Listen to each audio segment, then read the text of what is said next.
So before we start, anyone want to discuss about the programs they have practiced?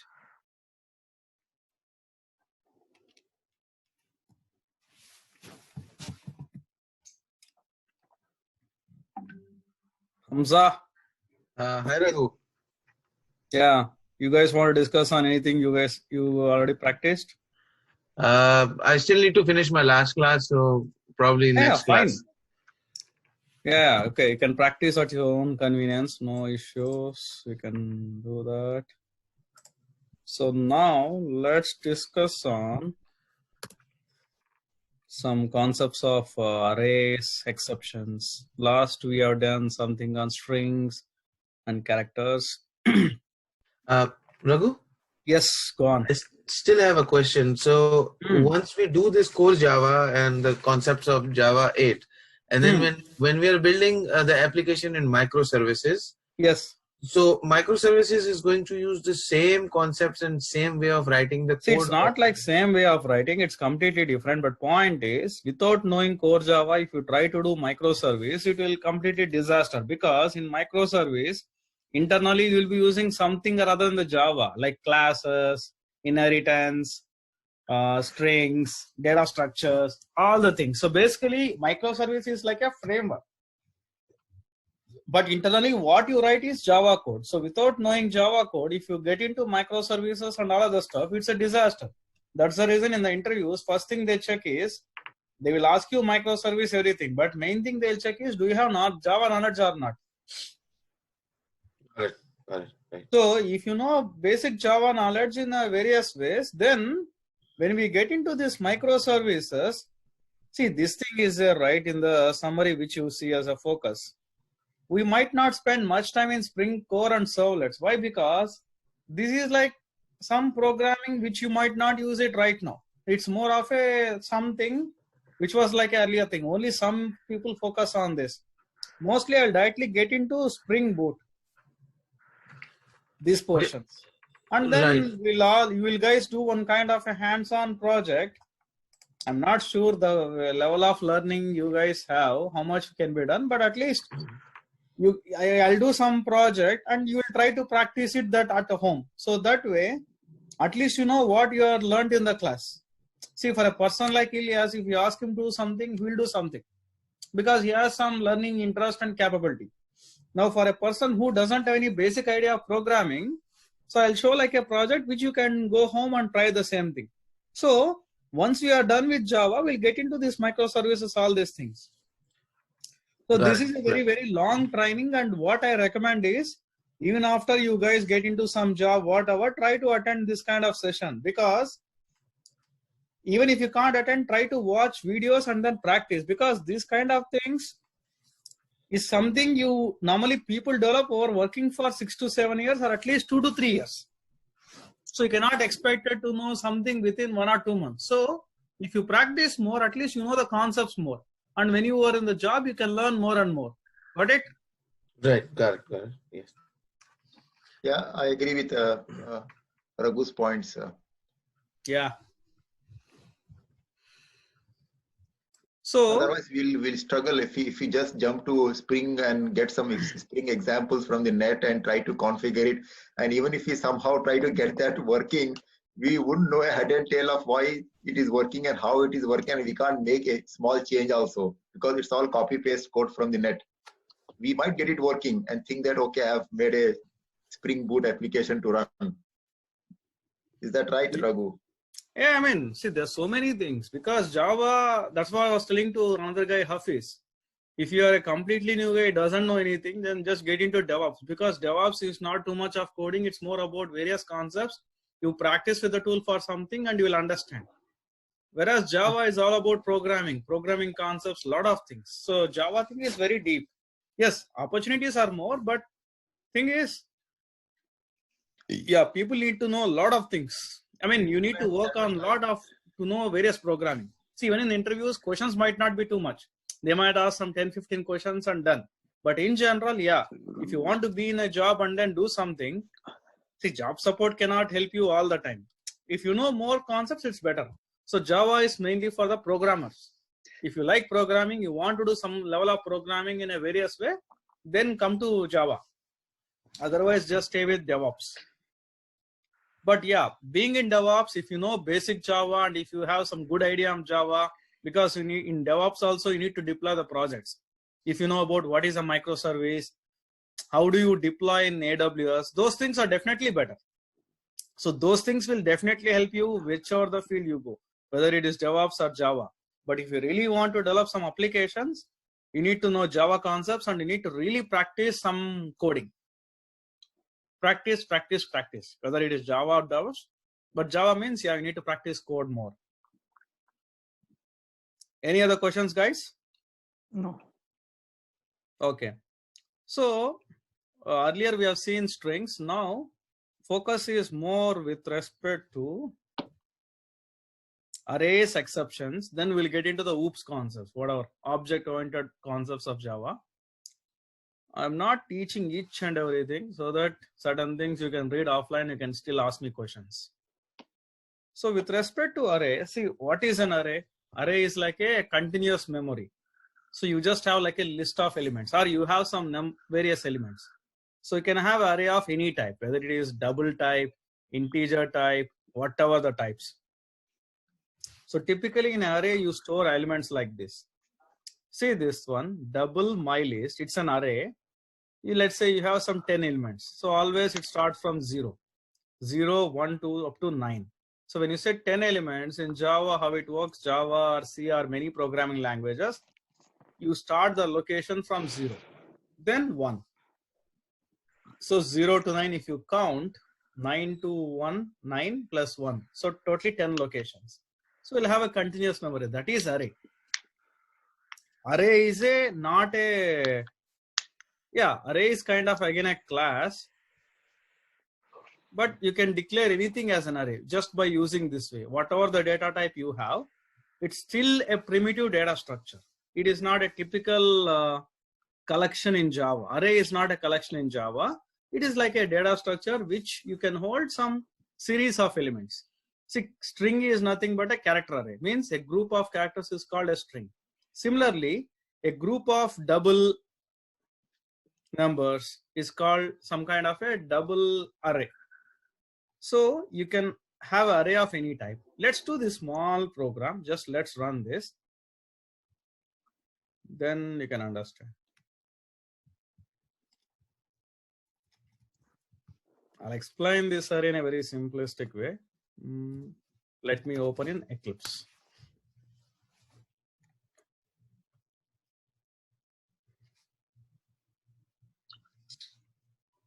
Yeah, anytime if you have questions, you can just stop me in the middle.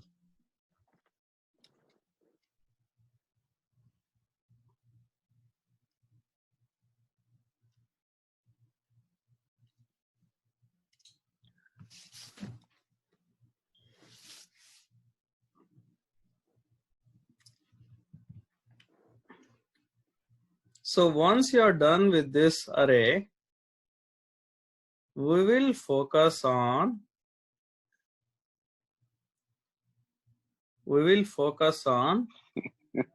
exceptions. We'll focus on exceptions. Inner classes not required. Then these concepts you see, inheritance, overriding. If you can understand, very good. Even if you cannot understand, is fine. But at least take a note of this class and you can read later on. Can I just ask one thing? Why do you say that inner class is not, we won't go through that? Because I was planning to go through that myself. Yeah, you can go through yourself and you can ask me. See, thing is, it's like a class within a class. Okay. So if you explain this kind of things to a beginner, leave about beginner. How many people, even .NET has inner class. How many times did you really use inner class in .NET programming? Yeah. No, if you tell me that it won't be really required and then I can ignore that one, then I wouldn't put my time on that. You know what I mean? See, in your code, have any time seen class within a class like this in your code, in your office stuff? No, not Then so you far. can ignore. Okay, good. See, everything you see in today's point, it's not like you need to read. Okay, got I mean, it. at least my opinion, because I hardly seen inner class being used. Okay, from a practical perspective, I'm asking so that, you know, things gets, we have to spend enough time on See, other even stuff. if you see this kind of question interview, you can just say, I don't remember. That's it. Okay, And one more And one more point I can add in this one in Is it Office. Nisar? Yes, that's me. Excellent, man. Go on. Go on. Yeah. So in Office, mostly they give you the document to follow the standards of Java, and then you can use as per the company's requirement. So they will Okay. tell you that you can use this one, and mostly what happened in outside, we use to print, we use sysout, but in my office we use the logger. So Yeah. these are the, it works both same, but the terminology is different. And when you join Office, and they will give you a document, and then you can easily follow, and then you can start reading on it, what methods they are using, and then if they're using Java 8, so you need to learn the different Java 8 methods to develop APIs, Yeah, and I think bunch this of different things you you can can. discuss with Ilyas anytime, because logger, this kind of things, yeah, depends on the company. Here the topic is in our class, and yeah, I think you can discuss with Ilyas Ahmad offline. Yeah. Good. All right. Okay, good. Okay. I got Nisar's point. Yeah, you will get everyone's point. Okay, so this array thing is as simple as possible, but let me just explain what it is.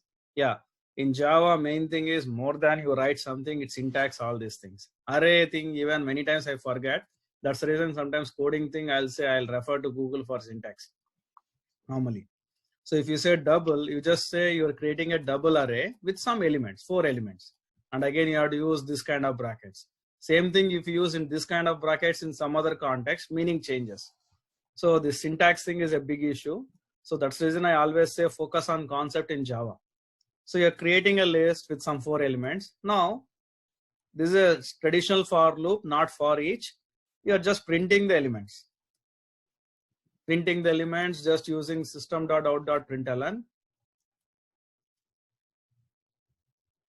Then, and Nisar, what are the specifications you got from your company? I think you can share sometime later on, so that maybe you can share in that WhatsApp group so that all others can see in general. And if people like Ilyas has questions, we can discuss directly in the group itself. What do you say, Nisar? Okay, I'll share. Yeah.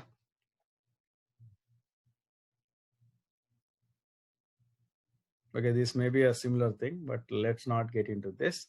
This is more simpler.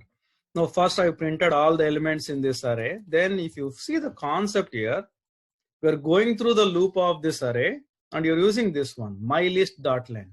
The moment you declare some array in Java, mylist, whatever, then I'm just putting dot. You will see all the methods it has. So I just want the size of it, length.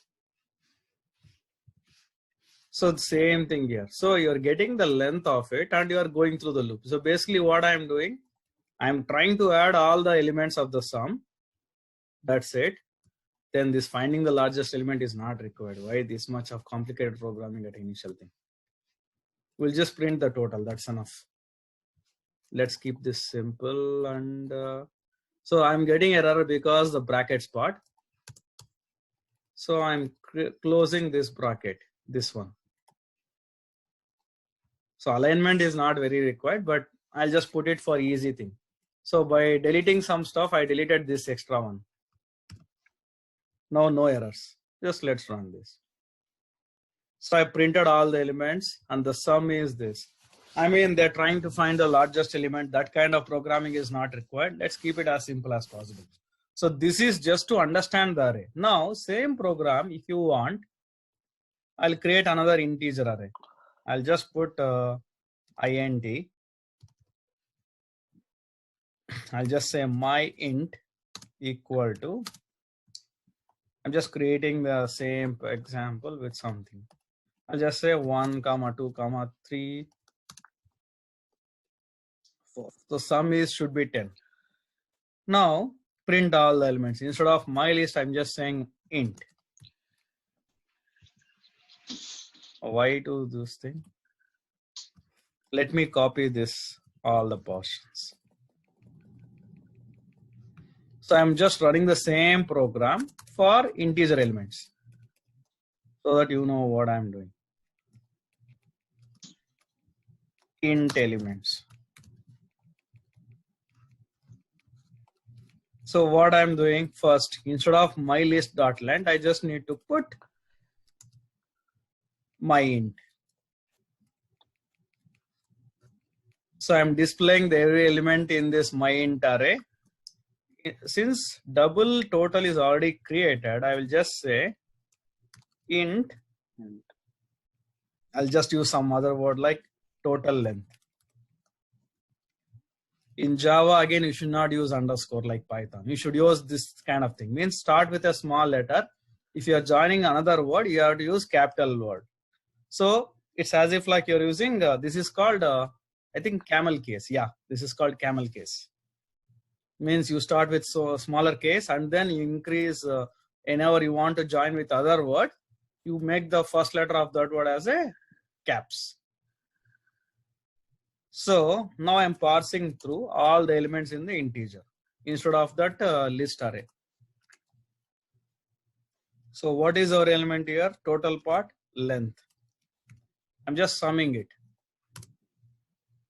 So now total of integer array is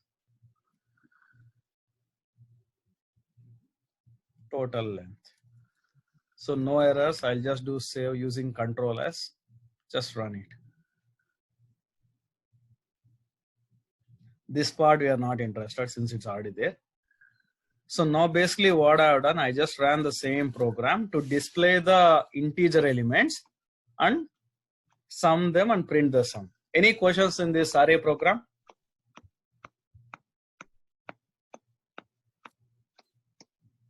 Okay, no. Now let's go to exceptions.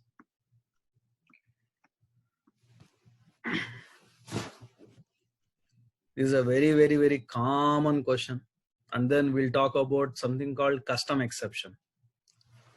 So in java.lang.object. So you remember anything in Java, any class, the parent class or root class is called java.lang.object. This is a common thing, anything. So from the object, there is something called throwable. There is something, forget about errors. Then comes, you have some exceptions. So basically exception belongs to this area. Now what you need to remember in the exception is try, catch, finally block. So what happens, I'll just tell you, general thing. See, when you write some code, very popular code is, let's ask this one. This is a mathematical question. If you have kids, maybe you might remember. What happens this? What happens to this? Elias, you don't answer. Anyone else can answer. 0. Yeah, I forgot Anjali. No Anjali and no Elias. Others, anyone else can answer. 0. Hamza? Anything which is divided by 0 or multiplied by 0 is always going to be 0. Is it Tahani? Yes, sir, I'm here. Wow, nice to hear your voice after so many days. Great. What class I took Tuesday, I took Thursday, I took Saturday. Yeah, I think complained about many people to this marketing team. Maybe this time they're acting well, and thanks to Elias, that WhatsApp group is created. So at least I can tell, okay, class is there in next few minutes. So yes, what Tahani said is fine. So basically this 1 by 0, you might be seeing while teaching to your kids. It's typically called infinity problem. Anything divided by 0 is this thing. But in programming, you don't have infinity, at least in the complex numbers, in the general programming. So you say division by 0 exception, something like that. Even Java takes it as an exception. So you know you have some known exception. Normally what we need to do in Java programming is this a good coding practice. Anything you write the code like this, anything you write, put it in a try block. See this thing. Try, catch, then you have at the last finally. So what it means is you put some code. For example, I put a equal to 1 by 0. I know I'm going to get some error. So there are so many exceptions in Java. You'll not understand within 1 or 2 days. You just keep practicing, you'll know more. So basically there are so many types of exception. You want to put more specifically exception type, something like that. Now, let's say if nothing else is matching, then you put some general thing called exception. Like there is something called exception directly. It comes to that block, it executes. You need to use finally. Why? Because sometimes you want to write some kind of a cleanup code. And when I put some code in this finally block, irrespective of whether exception happened or not, always it executes here. Let's see this with an example. So this is some kind of a exception of array. So let's understand this with an example.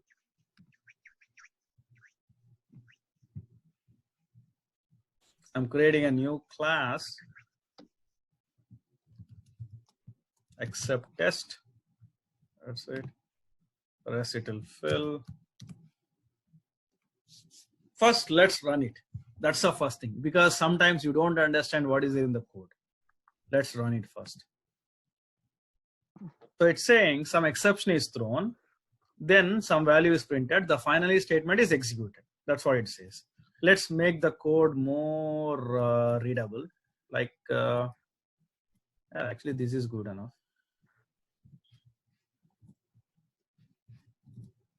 I'm just including more spaces so that you can understand even more easily. So here what's happening is, when you're creating an array like this is something like it's as if like I'm putting a comment just to explain. It's as if like you're saying int 2 means 2 elements. It's as if like you're saying you're putting 2 elements, 1 and 2. Now in Java, it starts with 0. When you say a of 3, what it means is you're trying to access in the array as if like you have 3 elements. Means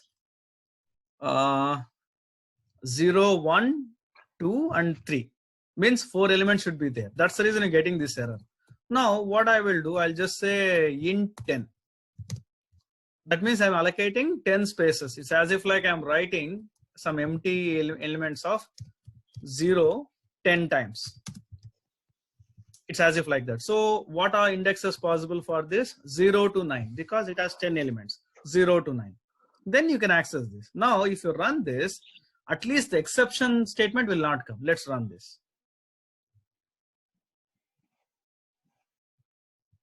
I'm actually saving it. So basically what happened is, first it has come, the code comes here. It says a of 3. So a of 3 till a of 9 is 0. That's how we are initialized. So this statement is not executed because no exception happened. And you remember with the finally block, whether exception happens or not, always this block is executed, always. So what's happening? You're saying a of 0 equal to 6 means first element in the array is 6. Now I'm printing the first element again. So it says first element value is 6. The final statement is executed. Now we can try to print all elements in the array at this point, like this. Let me print all elements in the array. I don't need to do a lot of experimentation. You can just write existing code. So now I'm trying to print all elements in the array. Print all elements in this array. So what we are doing? My int. There is no my int. My array name is A. I'm just printing this. That's it. So in this case, I'm just trying to print all the elements in the array. Let me remove println. If you run, see this, 4 zeros, then totally 10 elements. Now let's reduce again this size. Let me say my array size is 6. So it will have from 0 to 5, this one. Now it has printed last 6 elements, just to give an idea what happened. Again, to make this code to get into the exception, instead of a of 3, I will say a of 13. Sorry, printed something. So what happened is, my elements of the array has from 0 to 5, means 6 elements, and trying to print 13th element. So definitely I'll get an exception. So now what's happened while executing this one, see this statement is not printed, access element 3, because while executing this try block, some exception happened. It came here. It came here. Now, after this thing, again I'm running the finally block. So this exception thing, you can just practice with some combinations. You will understand more and more about this exception. This is a general exception. Any questions here, guys?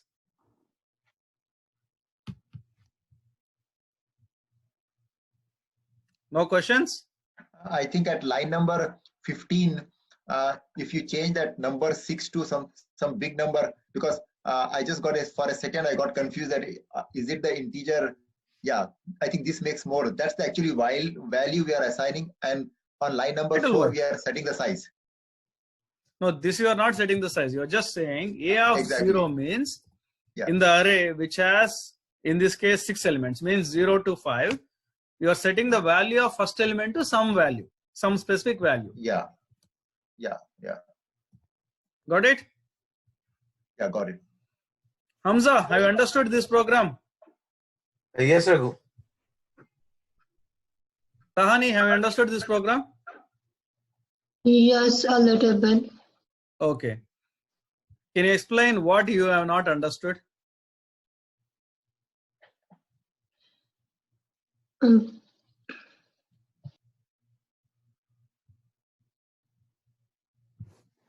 Fine, do one thing. Once you are done this thing today or tomorrow, just practice at home. Just practice the same exception example, which is there in the tutorials point. I mean, you can just go to tutorialspoint.com, the Java, and under Java, you just go to the exception section. You just practice the same program, or else you are seeing in this session, you can just practice it. Just try it out around. Okay. All right. I want to show one very specific thing on custom exception, because this is a very common user defined exception. You can define your own exception.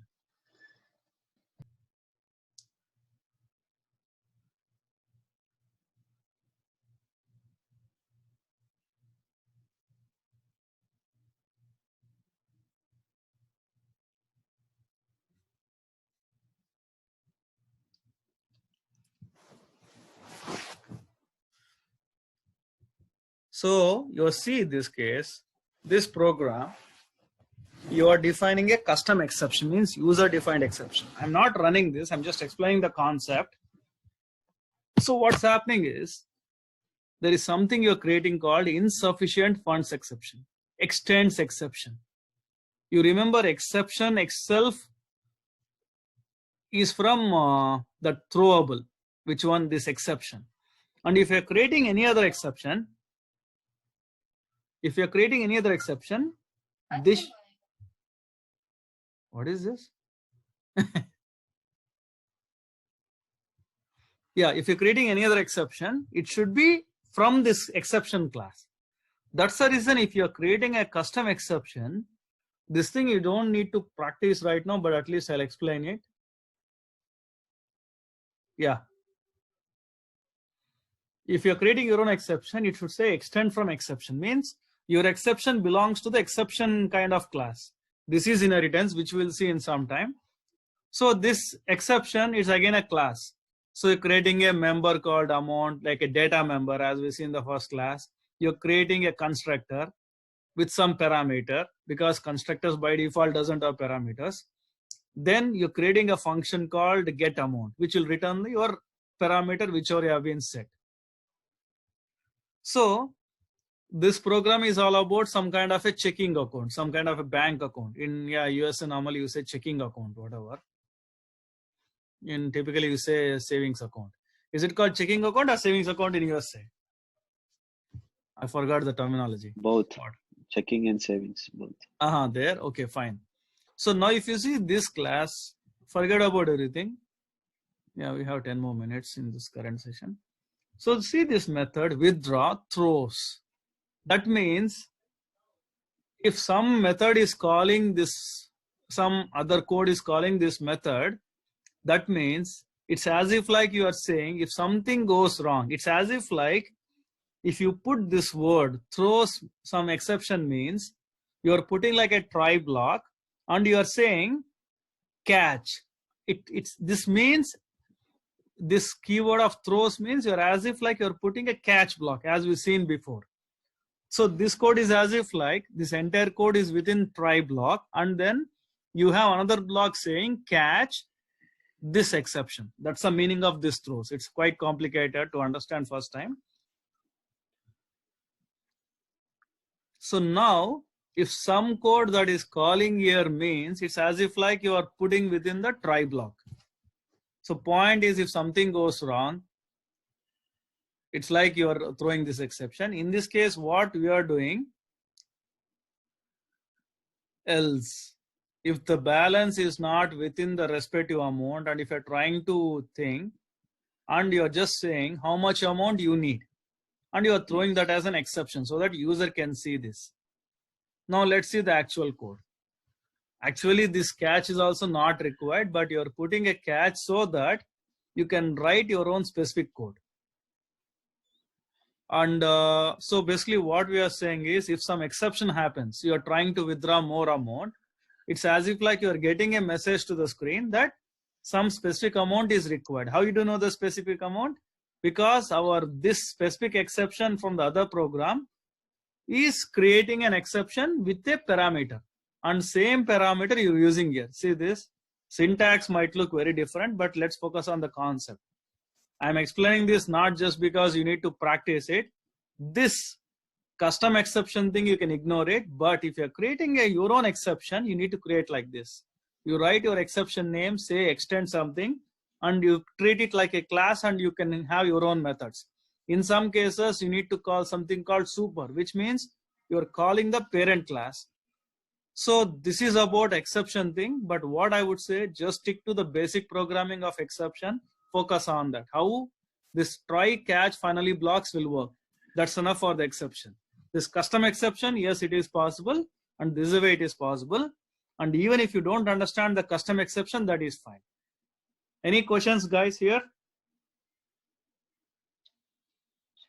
I think the custom exception requires some practice, I think. With Yes, scenarios. definitely we need practice. See, this example is so complicated, more than complicated. We have never discussed about throw or throws kind of thing. This is more for people like you. This is not for the beginners. Yeah, you might see these interviews, but again, it's better to know what is this thing in the exception, because it's a very deep concept. Yes, definitely this custom exception requires more practice.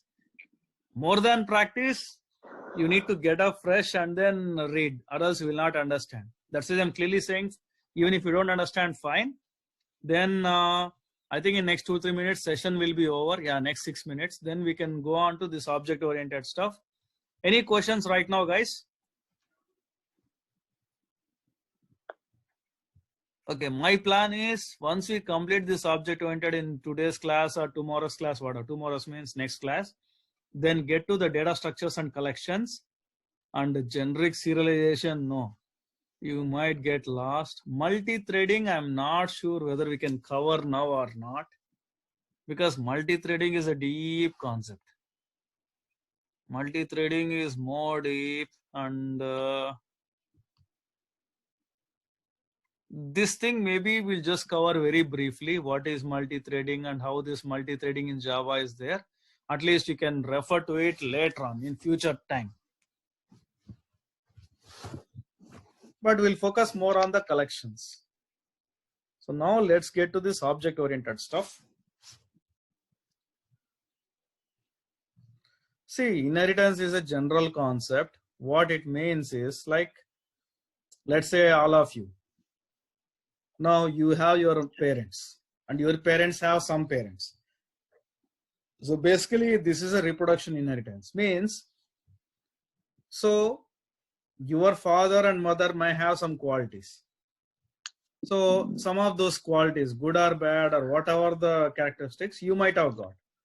So now it's as if like some property has passed from your father or mother to you by blood relation or whatever. Yeah, blood relation. And you may also have your property from your mama or your aunt, whatever, doesn't matter. So point is, inheritance is all about you're passing the properties from one level to another level.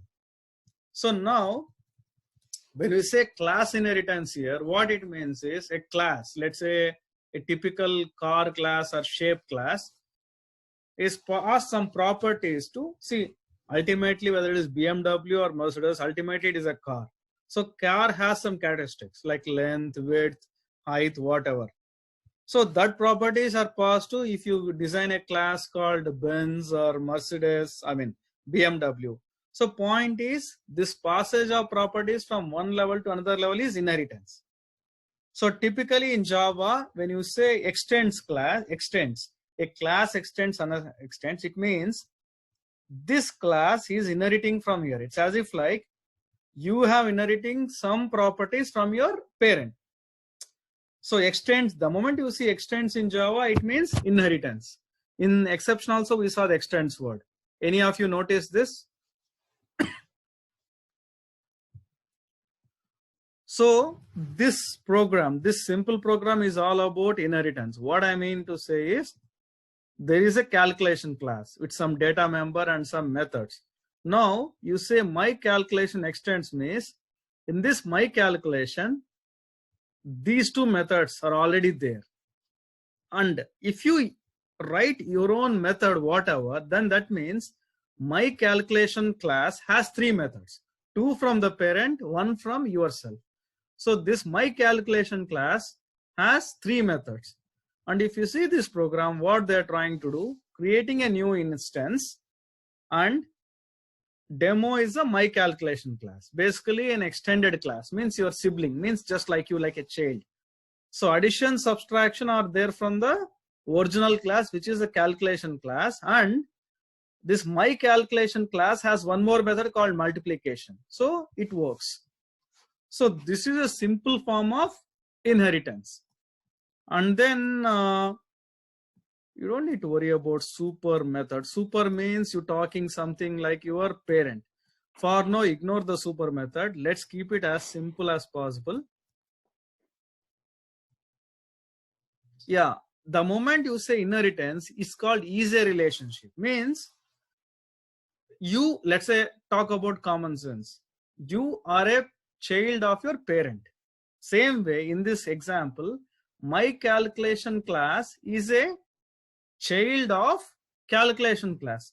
So is a relation means extend, or you can say extend in Java is nothing but is a relation.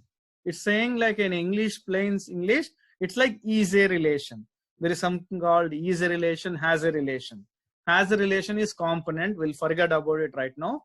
So inheritance means is a relationship. Let me write it here. Java inheritance means is a relationship. Is a relationship. This can be asked in interviews also.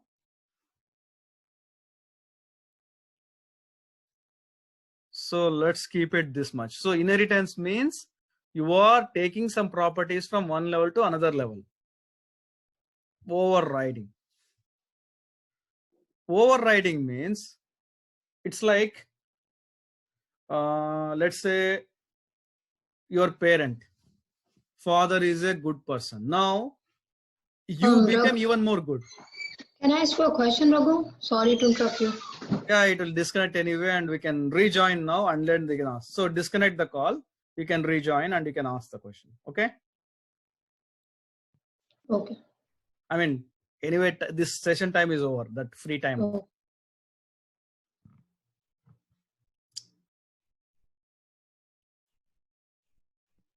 Okay, since others said to join. Nisar, have you seen these videos? Nisar?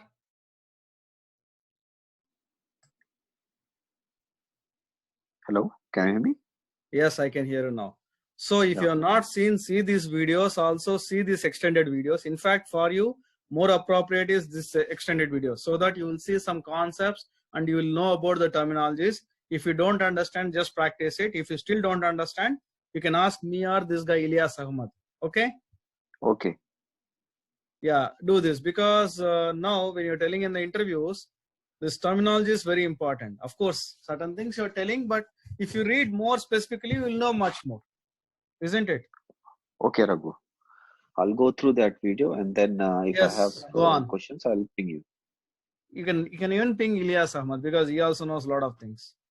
Okay, Okay. Hamid. Yeah. Tahan, you can ask the question now. Go on.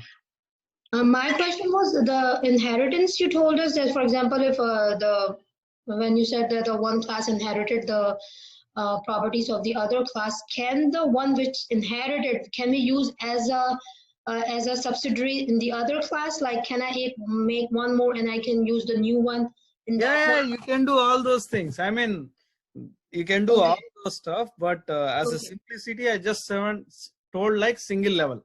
That is Okay, called all single right. level inheritance. If you see the same Yeah, I was just tutorial, okay. see that the end.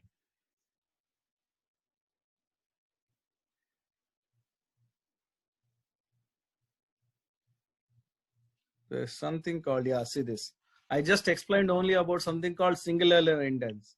Now you can do the multiple level, means a Yeah, class that's is what I was. there, Yeah, B okay. And extends A and C extends B, multi okay. level Yeah, this is.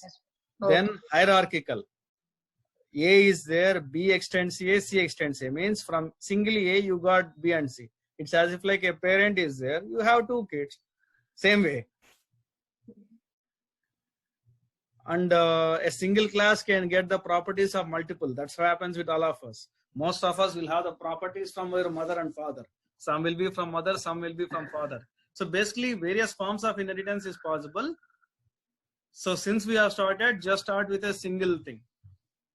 I mean, start slow and go with practice something which you can practice with more code.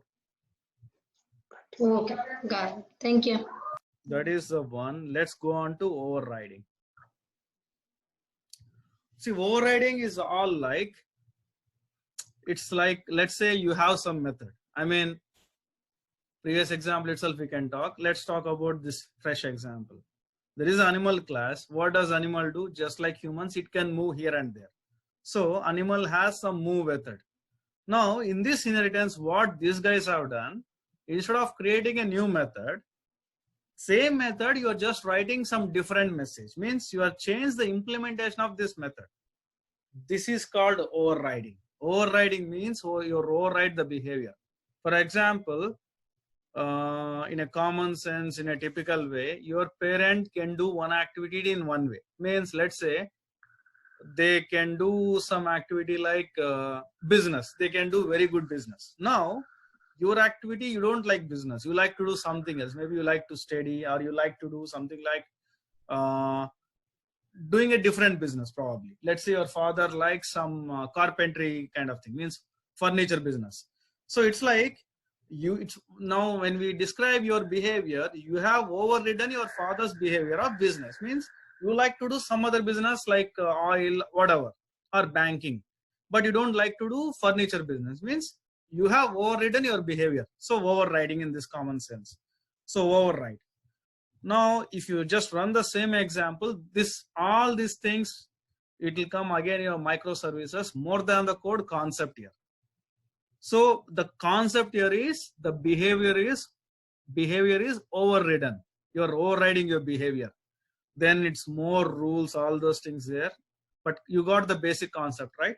So any questions on this basic concept of overriding?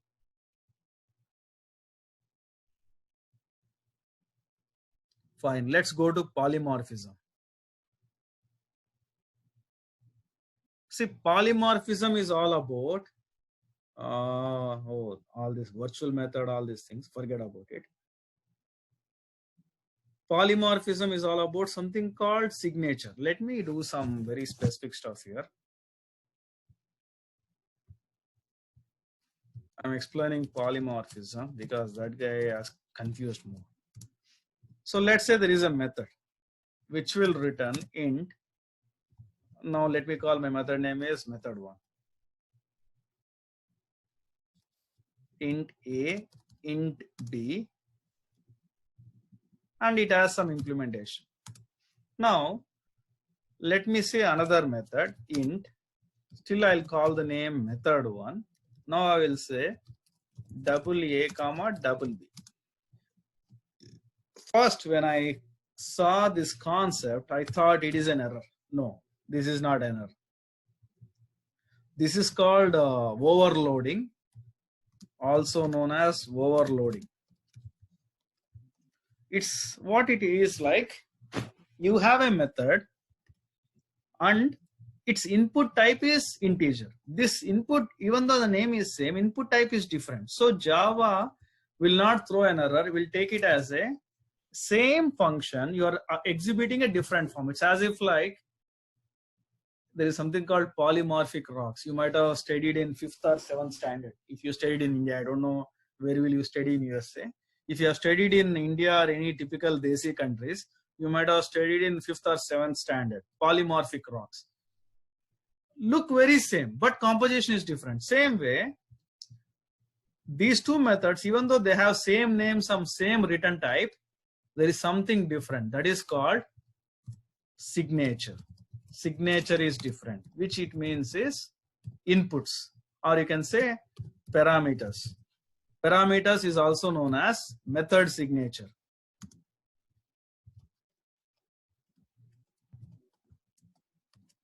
So signature is different for these two methods. So this is called polymorphism. This is also known as overloading. Now just bring the same concept into the class level. You have same method, but you have different forms of it. That is called overloading. I don't know where this guy has explained, what way he has explained, but you got this concept, right? What is overloading?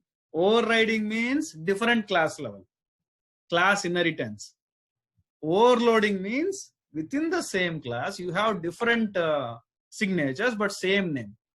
Have you guys understood the difference between overriding and overloading? Kahani? Yes.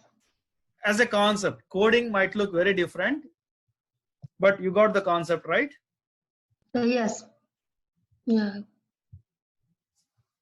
Let's see something called abstraction.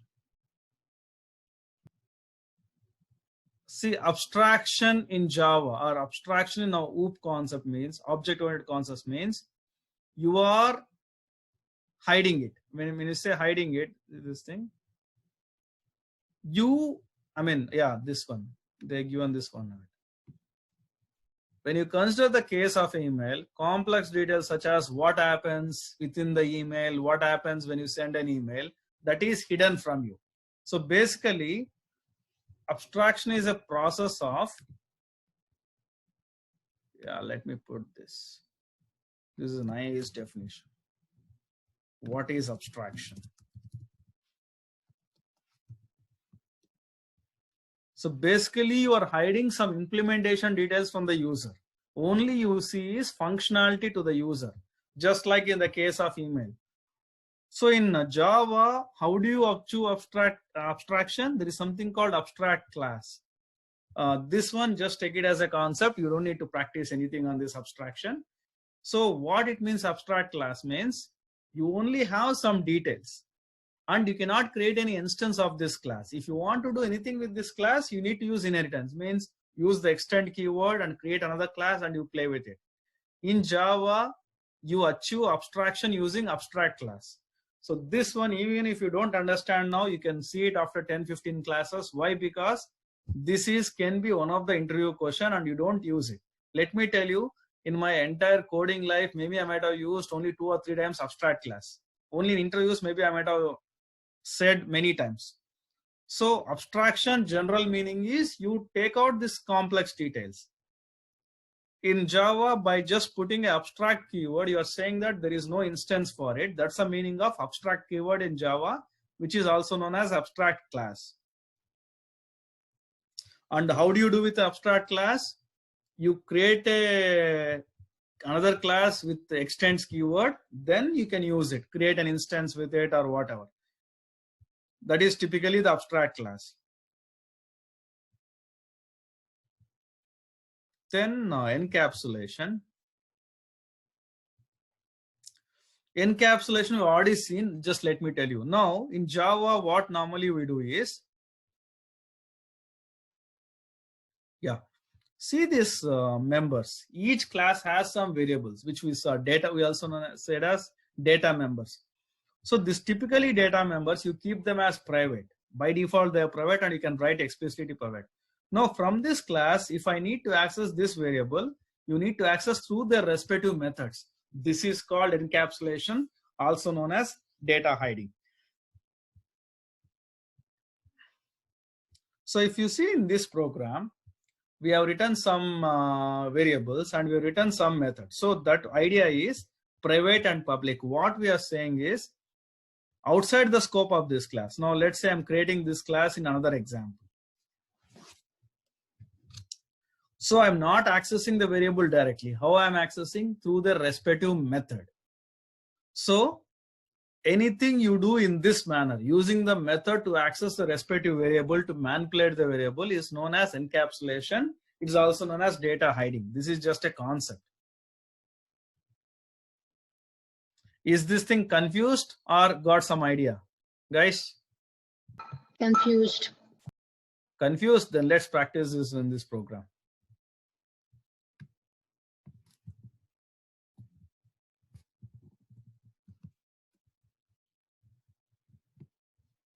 So this is employee project. Let me create, let me create a new one. New Java project.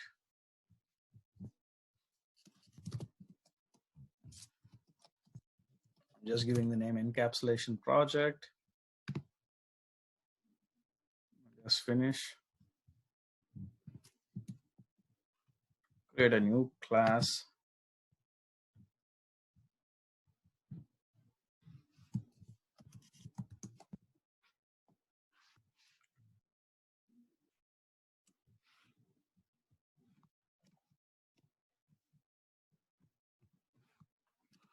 Created one class. Now we need to create one more, which is to run them, which is the public static void main. So whenever you need to run a program in Java by default, wherever this method is public static void main, that's where it starts. That's the reason always better to create a new project whenever you create anything. I mean, whenever creating anything new. Run encap. I'm just giving the same names as their classes. Okay, now let me close the other programs. So this is a class which we are using. Let me not expand these methods. Forget about the code within these methods. So this is a class. Also we can say Pojo, plain old Java object. This class has some variables, also known as data members. It has some methods. Each method is all about, see this method, get name, means you're just returning the name. And if you see set age, it means what are the input you're giving, you're setting the age. Which age? This age. The member within this. And as you know, class is just a template. It doesn't have a life. It's as if like you. Human being is a template. Only if you give some name like Tahani, then it has got some life. And it has its own body and your own features, whatever, that how you sleep, where you are in USA, all those things. That is, we say normally in the object-oriented thing, instance. So you are an instance of human being, not only you, all of us. So in this case, encap test is just a template. In the main program, which you need say a public static void main, encap test is a class. The instance name you are saying is encap. Then how are you doing it? New encap test. So basically, encap is an instance of class template called encap test. So encap test has these three data members and these are the methods. Now you see here what we are doing encap test. The moment you write encap test, you will see all its methods. Encap test, sorry, encap dot. So you can use these methods. These anything you start with get, normally we say something called getter. You get the value. Then typically when we start with set, we say setters. So you are setting it the value. So getters and setters. So basically in this case, for each member, you have set their getters and setters. You have written some methods. This is called getters and setters. Now in this program, what we are doing, you are just setting the value, set name, get set age, set ID number, some value. Now while printing them, you are printing the name and age using the getters. So what we are doing in this program, just to demonstrate, we are not using the value of the variable directly. How are we using? Through some method. Through some method. Either getter method or setter method. This is called encapsulation in Java. Means data hiding. Got it now, Tahani, or still confused? No, I got it. I got it. Yes. And I will show you one more thing. You don't actually need to write this kind of getters and setters all by you. Probably Elias might know this. What normally we do in Java is you write some methods, then you select them, you right click them. There are some shortcuts for this. There is some way you can do. You can just write getters and setters. Go to source. Source, yeah. Yeah. On the right side. Generate getters and setters. Yeah, good man. I actually forgot.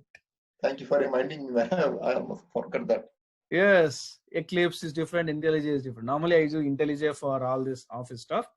So basically what we are doing, you're just selecting the variables and setting something called generators, getters, and setters. If you see this is exactly what this guy initially has done. You can generate these getters and setters by yourself. That's the beauty of any IDE. Which IDE? Java IDE. But this guy has changed my outline. Wait.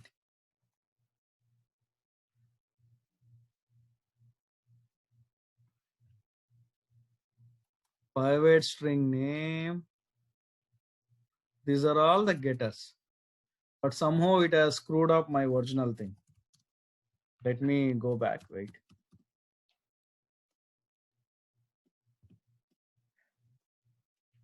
Yeah. So let me generate getters and setters. You don't need to select. That's what messed up. Raghu, don't select. Don't select? Yeah. Put your cursor over there. Put one more line over there. Yeah, I did that. Yeah. Now you go to getters and setters. Up. Getters and setters. Yeah, it's here. Yeah. Okay. Select all. And then once again, you have one item over there after age. So after age, insertion point. So we can actually say where we want to put it. That's right. After age.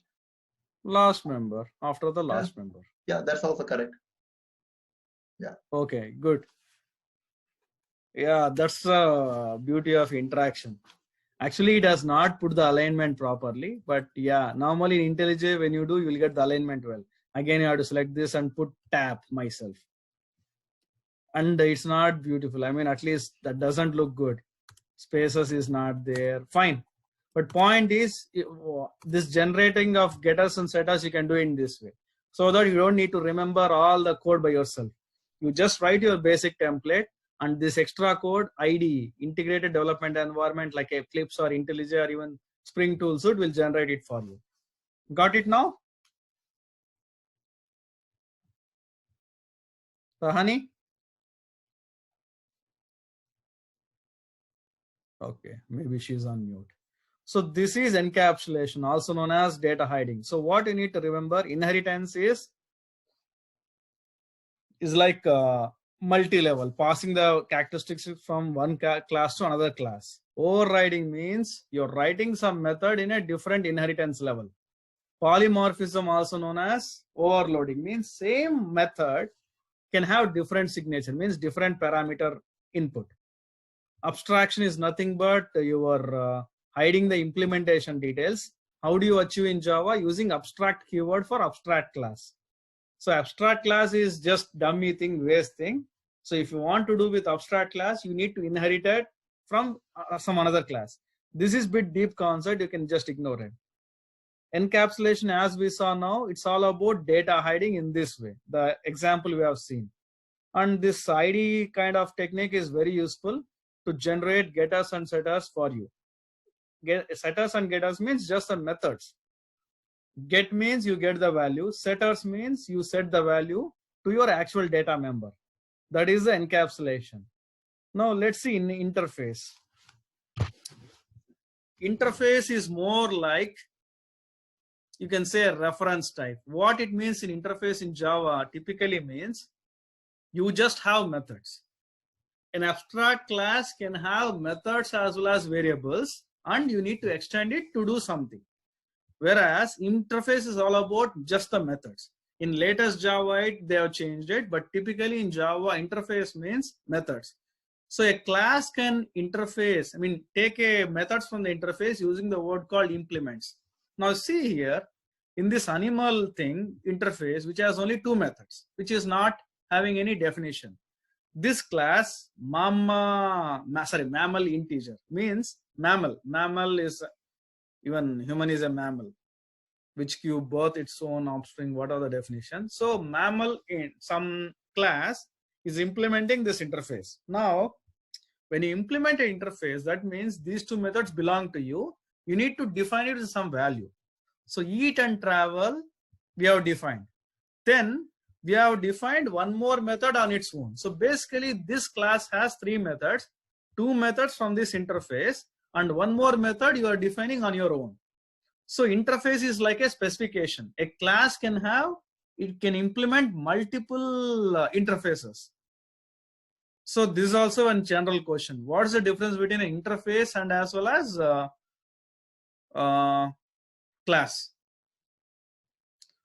So interface is all about specifications. You have some methods, another class can implement your interface. Whereas abstract class means it is like a typical class with the data members and methods where it doesn't have life on its own.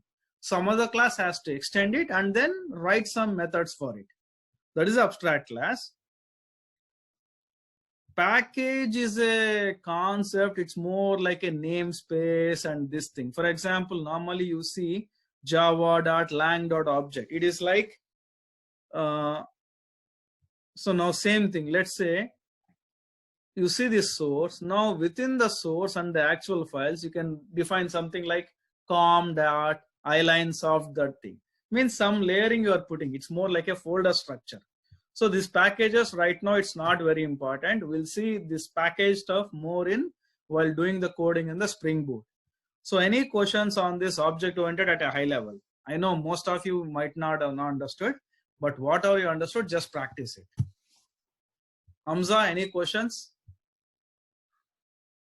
No, Raghu. I'm going to practice and then probably I'll have many, but not right now. Okay, so you just do and exercise. I don't want to give any specific exercise in this. Yeah, maybe we'll just do like practice the examples on Java object-oriented concepts of encapsulation, inheritance. Interface also you can do, but this is optional. Interface optional. Then you can practice on arrays and exception. Custom exception you can leave it. Custom exception you can leave. General exception you can practice. I'll just put some heading. Yeah, this general concepts of object-oriented you can practice. I think Anjali did not join. Yeah, Anjali joined. Anjali, Ilyas, Hamid, means Tahani, Hamza. I think Hafiz did not join. Nisar also did not join. Maybe, okay, they have some other stuff. Fine. So next we will focus on data structures and collections. Multi-threading, maybe I'll do like an overview. Applet you can ignore. Sending, email, networking you can ignore. Serialization we'll see more in the microservice in a different way. Generics you can ignore for now because this thing I'll teach directly when we do the actual programming. Collections and data structures are very important. We'll see some time on collections and data structures next 1 or 2 classes. Any questions, guys, so far what we have discussed and about the exercise? I think for me, I need some more examples I need to do on interface. You know, I really don't get the logic behind, the purpose behind why we use that interface with, we just have doesn't have members, but it does have methods. So I need to put some time on that. Basically, you can say it's a stupid concept, but point is, the reason they brought interface is you want to define some specification. If you take it as an actual real life example, now you take your own thing like file splitter or file emitter, whatever. So basically it might have so many properties. Let's say each team have their own case. Now what normally people do is, whichever the team has their own use case, you define some respective interface. Let's say interface team 1, interface team 2. Each interface has some specific methods. Now, in future, you want to change implementation of that method. But for the end customer, he doesn't need to care how you do internally. He only needs to care what is the input and what is the output. So interface is just like a specification. So once you know you need to implement that specific class, that specific interface, then whatever the implementation you change over the years, don't need to care. That is a real purpose of interface. Even you say, right, API, application programming interface. You know purpose of REST API, right? You have some input and you can take some output. But internally, how it's implemented, you don't care. Same concept. Getting it? Yeah. It's like, let's say, in the end client place, you have some set of classes which has to manage with multiple teams. You say each team has their own interface, you cater accordingly. So that time what you say, the class is implements, extend is different, implementing multiple interfaces, and then you can manage. Typically in Java, if you try to extend more than one class at a time, it will throw an error. So you have to use only multiple interfaces. Are you getting what I'm saying? You try in Java, like class extends multiple classes. Let's say A comma B. Actually, if you try to extend multiple classes, it will throw an error. I think this is called multiple inheritance in Java is not possible. There is a different reason, diamond problem, whatever. Because that is advised with, you can implement multiple interfaces. So there is a lot more discussion beyond it. Let me show you some other thing. I think this one for a beginners is too much. Let's close this and let's start a new session. So that will be an extended session. Whoever of you interested, you can join back. So I'm closing this specific general session. And with respect to other guys, you have any other general questions, guys? Anjali, Tahani, Hamza? No, Raghu. Okay, No. I'm closing this session. So this will be an extended session. If you still want to attend, you can attend it. I mean, it's a very specific to the job discussion of Ilyas and general things. Ilyas, you have some other questions, right? Yeah. Prasad, will you be recording the session? Yes, I'll be recording and I'll be pasting in this place. Extended sessions. This place. Okay. Regular sessions are here. Ilyas, you have this one question or you have more questions? I guess I've got with related to the interface only, how the JPA repository interface, right? That's also again called an interface. So we just have that Java file over there with that interface and a few methods over there. I don't really. No, I think let's discuss separately, because if you discuss here, it will be an overboard. So I'm closing this session. So this extended session, anyone wants to join, you can join. So closing it and you can join again.